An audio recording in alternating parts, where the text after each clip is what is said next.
kutxa hauek erabiliz, egingo duzuen artelana zenolako dimentsioak izango ditu?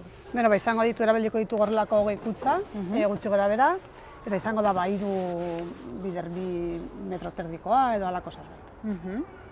Eta gero sortzen den hori, leku desberdinetan jarriko da, ez? Bai, ideia da pizkate horma irudi biltari bat egitea, bai irudi osoko eta bai zatikatu daitekeena, osatu daitekeena, eta gero sormende jaialdia edo martxan dagoen bitartean, herriko puntu desberdinetan jartzea, jendea ohartu dadin sormende badabilela, eta ikaslek egindako lana ere ikusgarria izan daiten herria zehar. Ideia hori da. Eta Karmele Gorroño, Galdakostarra nor da?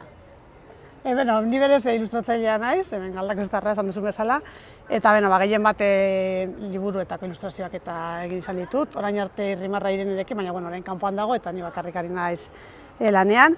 Eta horrez gain, horma irudiak ere egiten ditu, hemen Galdakon ere egin izan dugu bat.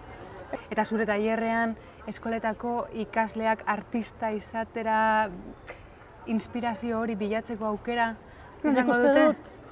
Espero dut bai, nik uste dut gazteak oso gazteentzat oso erakargarriak direla lan hauek, bai margotzea eta disiplina hauek eta ikastoletan edo eskoletan ez direla ere asko lantzen, pixkat zientifiko matematikoran jotzen dela bai musika, bai arte plastikoak eta pixka geratzen direla aisialdi moduan, eta ikuste hau edo ni ere eredu izatea edo hau posibilitate bat dela eta beste aukera bat, bizitzeko beste aukera bat dela posible dela ikustea, uste dut interesgarria dela.